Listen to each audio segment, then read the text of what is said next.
Hello friends, মিঠুর পাকশালায় আপনাদের সবাইকে স্বাগত। আজ আমি বাদাম ও শিম দিয়ে ভীষণই টেস্টি একটা রেসিপি আপনাদের সাথে শেয়ার করছি। তো এই জন্য প্রথমে গ্যাসে একটা ফ্রাই প্যান বসিয়ে দিয়েছি, তাতে 2 টুকরো পরিমাণে দারচিনি নিয়েছি, 1 চা চামচ পরিমাণে ধনে নিয়েছি এবং ওই সাথে 1/4 কাপ পরিমাণে বাদাম নিয়েছি। এগুলোকে এরপর একটু লো ফ্লেমে ভেজে নেব। যখন ধনেটা থেকে খুব সুন্দর একটা ভাজা ভাজা গন্ধ বেরিয়ে আসবে, তখন এখানে গ্যাসের ফ্লেমটা অফ করে দেবো এবং এটাকে তুলে নেব। এর সাথে বাদামটাও খুব ভালো মতো ভাজা হয়ে যাবে। তো এখন দেখুন এগুলো খুব ভালো মতো ভাজা হয়ে গেছে, এর কালারটাও চেঞ্জ হয়ে গেছে এবং এর থেকে সুন্দর একটা গন্ধও বেরিয়েছে। এরপর ওটাকে সাইডে রেখে দিলাম ঠান্ডা হওয়ার জন্য। এদিকে আমি 250 গ্রাম পরিমাণে সিম নিয়েছি। সিমের এভাবে একটু এই গোড়ার দিকটা কেটে এইভাবে সিমের মধ্যে যে সুতোর মতো অংশগুলো থাকে এইভাবে দুদিক থেকেই একটু একটু বার করে নিতে হবে।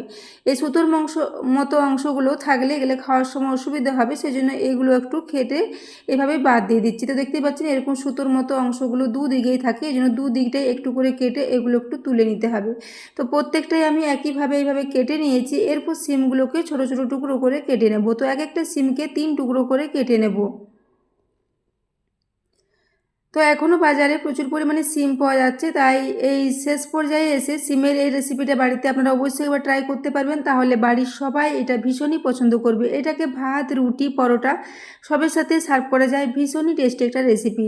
তো বন্ধুরা, আজকের এই রেসিপিটা যদি ভালো লেগে থাকে তাহলে অবশ্যই একটু বন্ধুদের সাথে শেয়ার করে দেবেন এবং রেসিপি ভালো লাগলে একটা লাইক করতে ভুলবেন না। তো দেখুন এরপর প্রত্যেকটা সিমকে এইভাবে 3 টুকরো করে কেটে রেডি করে নিয়েছি। সিমটাকে আগেই ধুয়ে খুব ভালো করে পরিষ্কার করে নিয়েছি। তো দেখুন সিমের মধ্যে এরকম কিছু কিছু ছোট ছোট বীজও আছে। তো বীজগুলো থাকলে এর টেস্টটা ভীষণই ভালো লাগবে। তো এরপর আমি সিমটাকে একটু থালার মধ্যে তুলে নিচ্ছি। সিমটাকে আগে থেকে ধুয়ে জলটা খুব ভালো করে ঝরিয়ে শুকনো করে রেখেছিলাম, তারপর এটাকে এইভাবে কেটে নিয়েছি। এটাকে আর ধোয়ার কোনো প্রয়োজন নেই। তো এদিকে আমি যে বাদাম ও ধনে ও দারচিনিটাকে ভেজে রেখেছিলাম, এটাকে একটু গুঁড়ো করে নিচ্ছি। দারচিনি ও ধনেটা দেওয়ার জন্য এর টেস্টটা ভীষণই ভালো হবে, এর ফ্লেভারটাও খুবই সুন্দর ভালো আসবে। তো এরপর দেখুন এটা ঠান্ডা করে নেওয়ার পর এই বাদামটাকে খোসা সমেত এর সাথে নিয়ে একটু গুঁড়ো করে নেব। তো দেখুন এটা খুব ভালো করে গুঁড়ো করে নিয়েছি। এর মধ্যে যদি 2-1টা বাদামের টুকরো থেকেও থাকে তাতেও কোনো অসুবিধে নেই, এটা খাওয়ার সময় মুখে পড়লে খুবই ভালো লাগবে। এদিকে আমি একটা বড় সাইজের আলু বড় বড় টুকরো করে কেটে নিয়েছি, একটা বড় সাইজের টমেটোকে ছোট টুকরো করে কেটে রেখেছি, ওই সাথে একটা বড় সাইজের পেঁয়াজকেও ছোট ছোট করে কেটে নিয়েছি। এদিকে গ্যাসে একটা কড়াই বসিয়ে দিয়েছি, তাতে আমি এখানে বড় চামচের 2 চামচ মতো সরষের তেল নিয়েছি। তো এরপর তেলটা গরম হয়ে এলে এখানে দিয়ে দিয়েছি প্রায় 1 চা চামচ পরিমাণে গোটা জিরে ফোড়নে, ওই সাথে প্রায় 1/4 টিস্পুন পরিমাণে একটু হিং দিয়ে দিলাম।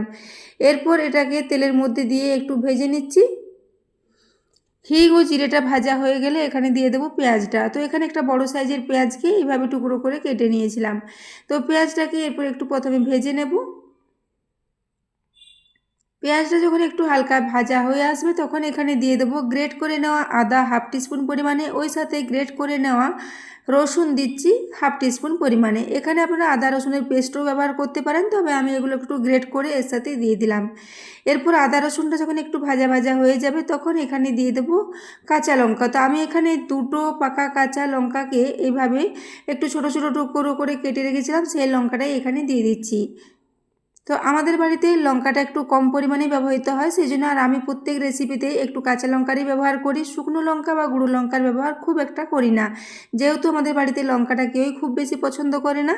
তো দেখুন এরপর লঙ্কাটা দিয়েও একটু হালকা ভেজে নিয়েছি। এরপর ওই আলুর টুকরোগুলো এখানে দিয়ে দিচ্ছি, তবে ঝালটা আপনারা আপনাদের পছন্দ মতো এখানে দিয়ে দেবেন। তো দেখুন এরপর আমি আলুটা দিয়েও এরপর লো ফ্লেমে এটাকে একটু নাড়াচাড়া করে ঢাকা দিয়ে রেখে দেবো প্রায় 2 থেকে 3 মিনিটের জন্য। প্রথমে আলুটা যাতে একটু সেদ্ধ হয়ে যায় সেজন্য আলুটাকে প্রথমে তেলের মধ্যে দিয়ে নাড়াচাড়া করে এরপর একটু ঢাকা দিয়ে রেখে দিচ্ছি। তো মাত্র 2 থেকে 3 মিনিটের জন্য ঢাকা দিলে আলুটা প্রায় অর্ধেকটা পরিমাণে সেদ্ধ হয়ে যাবে। তো দেখুন 3 মিনিট পর ঢাকাটা খুলে নিলাম, আলুটা এখন অর্ধেকের বেশি সেদ্ধ হয়ে গেছে।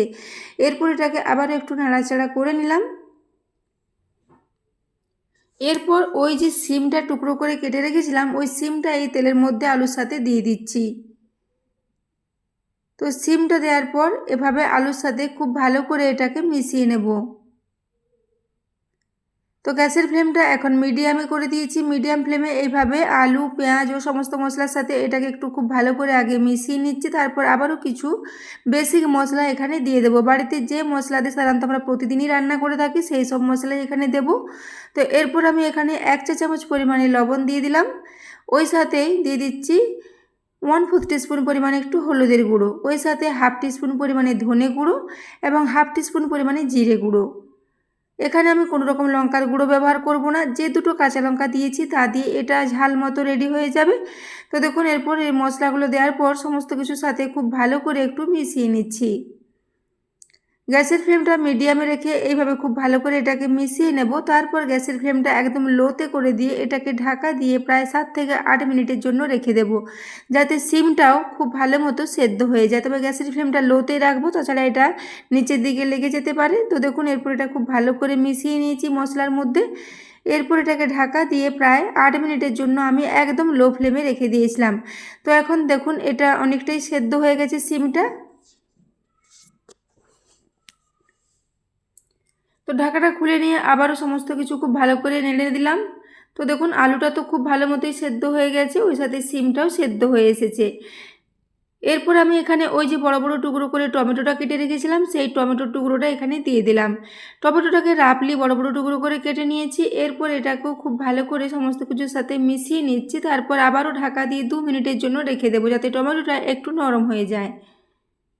তো বন্ধুরা আজকের এই রেসিপিটা ভীষণ টেস্টি মতো রেডি হয়েছিল। এটা আপনারা বাড়িতে অবশ্যই একবার ট্রাই করবেন এবং রেসিপিটা ভালো লেগে থাকলে অবশ্যই চ্যানেলটি সাবস্ক্রাইব করে আমার পাশে থাকবেন এবং পাশে থাকা বেল আইকনটি অবশ্যই প্রেস করে রাখবেন, তাহলে আমি যে কোনো নোটিফিকেশানই ছাড়ি না কেন তার সবার আগে আপনার কাছে পৌঁছে যাবে।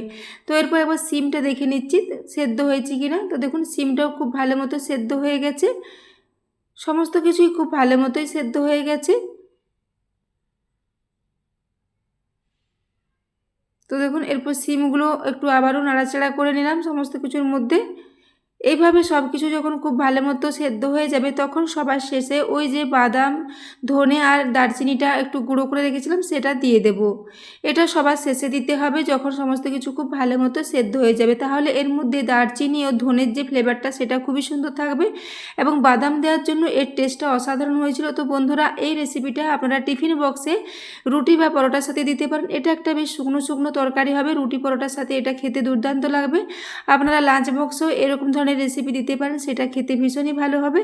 তো বন্ধুরা আজকের এই রেসিপিটা আমি কোনো রকমের ধনেপাতা বা কসুরি মেথি ছাড়াই এটাকে রেডি করেছি। এই যে এখানে ধনে এবং দারচিনিটা গুঁড়ো করা দেওয়া আছে, এর জন্য এর টেস্টটা অসাধারণ লাগবে। সেই জন্য এখানে আর কোনো রকম কুচনো ধনেপাতা বা কোনো কিছুই আর দেওয়ার প্রয়োজন হবে না।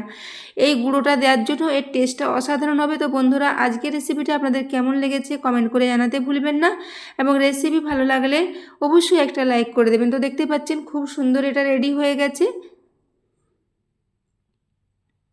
এরপর এখানে সমস্ত কিছু দেওয়া হয়ে গেলে আবারও 1 থেকে 1.5 মিনিটের জন্য একটু বাদামের গুঁড়োটা সব কিছুর সাথে খুব ভালো করে মিক্স করে নিলাম।